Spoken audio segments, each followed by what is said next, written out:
Are you ready in case of an emergency? I don't consider myself a prepper yet, but today I'm going to be taste testing the meals that come inside of this giant Readywise bucket of emergency food to see if it's actually any good. I know in an event of an emergency, you're not really going to care too much about how your food tastes, but I am curious, are there some boxes that are better than others? Subscribe if you are new and let me know in the comments if you're into this kind of content. This box cost me, I believe, around $70, $80. That's through Costco, which you know is always gonna have the best deal on these, but I don't know if you can always find them in store, so you might wanna order it online if you're interested. I will link it below. This container has 150 servings and can last up to 25 years on the shelf. Okay, let's break her open. Hurting my little arthritic fingers.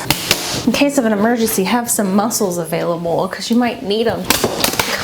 Okay, so we've got things wrapped in these little packets. It has a little menu of all of the food that's included. I appreciate this, and it also has preparation instructions. Oh, y'all, there's a lot of stuff in here. There's a lot of food here, but this is the chicken flavored noodle soup. And if you're just one person or two people, this bag is a 6-serving bag. So once you open this, then I feel like you might almost have to eat it. It is a resealable bag, but I kind of thought this would be more of a, individual servings. You have to eat all of the servings kind of at once. So in this box, we have creamy pasta and vegetables, cheesy macaroni, pasta alfredo, teriyaki rice, tomato basil soup with pasta, apple cinnamon cereal, brown sugar and maple multigrain cereal, crunchy granola, chicken flavored noodle soup, potatoes and chicken flavored pot pie, instant white rice, vanilla pudding, orange drink mix, and whey milk alternative. I'm gonna start with the cheesy macaroni. So you do need to have a pair of scissors on hand because the little tear strip does not go down quite far enough. So make sure you have that in your emergency kit. This did come with a little, what you find in shoes, at Nordstrom, but that's for freshness. Apparently you're not supposed to eat that. Someone needs to tell my dog that. So this is definitely like a powdery mac and cheese. I thought for sure I was gonna be able to just add like heddle of hot water to each of these things, almost like instant oatmeal or something, and have a meal right there on the spot. But a lot of these require you putting them over a heat source for a 20 to 30 minute extended amount of time where you're having to kind of tend to it like a stew or a soup or something. So knowing what I know now about that information, I certainly will not be able to fit all of this into a video because I don't have enough time in the sunlight of the day to do that. So definitely let me know if you want a part 2, but I will try as many recipes as time permitting. I feel like that's an important note. You will need to prepare a heat source if you don't have a gas stove. How are you gonna cook this if the power goes out, if the grid goes out? But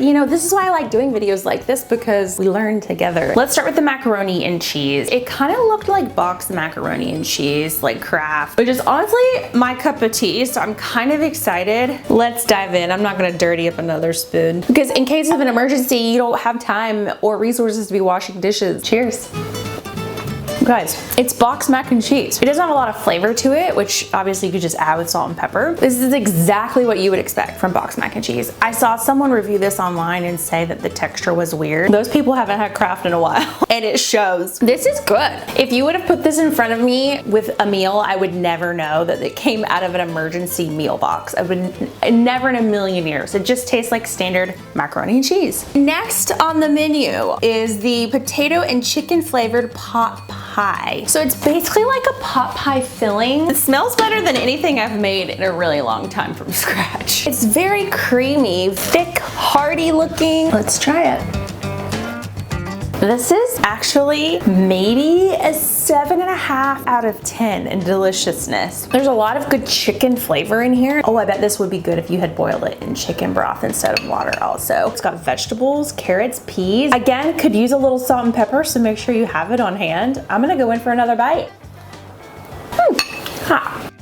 Well, that is good. Should I just be making these for dinner? That's freaking phenomenal. Okay, I was really nervous about this video, but you don't have to have horrible tasting forever food in case of an emergency. There are apparently delicious options out there. Honestly, the breading of a chicken pot pie is my favorite part of a chicken pot pie, and the filling is always just an afterthought for me. But this, I would love to eat this straight. I don't even need any kind of breading, although it'd be kind of nice. But we're in an emergency, okay? We don't have time to get all the luxuries of life. I will settle for this. Maybe it's even an 8 out of 10. That's how good it is. Next is the vanilla pudding. Now this one I can do pretty easily. It just requires you to add water, which I haven't actually made pudding from scratch, like out of the Jell-O packets, but I'm assuming that's how you make them. Is that weird that I've never done that? I feel kind of embarrassed to say that out loud. So I added water to the powder mix, and it is a little doughy. I probably should add a little bit more water. I put it in the fridge too because I felt like it would taste better cold. Let's give her a mix using my Erewhon bottles. We don't waste a $20 soup around here. You have to save it in case of an emergency. This one's gonna be weird because you gotta get the consistency just right, and I'm a little nervous because consistency can make or break anything, emergency food or not. All right, here goes nothing. It kind of smells like easy bake oven food, like cake batter almost. Cheers. I don't like this one. It has a weird aftertaste. I don't know what it's sweetened with, but it has a weird. Ooh, I don't like that at all. I mean, in an emergency, I could eat it, you know, but not on just a normal Sunday. A 2 out of 10. It started off as like a 6 out of 10. It flipped on me. All right, let's talk about the orange drink mix. I don't know if this is what JLo referenced when she talked about the bodega. We're about to see if we should recommend it to JLo or not. I thought it would smell better. It's almost like orange Kool-Aid. It almost like has a chemical vibe. So the recipe is 2 tablespoons of the mix and 1 cup of ice water. I mean, you obviously can use regularly temperatured water. All right, bottoms up. It's like, that's kind of good. It does taste like orange Kool-Aid. It's really good. Okay, maybe I also am an orange drink fan. This is really good. I thought it was gonna have more of like a chemical aftertaste. It doesn't. It tastes really sweet and really yummy and really delicious. I'm like, can I buy this off the shelf? Because I really want to buy some. Try another sip just for posterity and because it's delicious. Yeah, it has almost like a Lipton's brisk iced tea kind of vibe also. And it's not as soda orange strong as I thought. It's almost more of like a citrus tea vibe. It's just delicious and very refreshing. Y'all, in an event of an emergency, don't worry about me. Me and my snacks are gonna be hunkered down and thriving in a basement somewhere. Next is the cinnamon apple oatmeal. Again, I thought this is something I was just gonna pour hot water into, but alas, you have to cook it on the stove. It is thick, it is chunky, it smells nice and hearty and cinnamony. I mean, look at how like thick and chunky that is. I'm very impressed aesthetically on this. Not too bad. It doesn't have a ton of flavor to it. I was hoping it'd have a little bit more of a pop of flavor. There is some apple cinnamon vibes in there.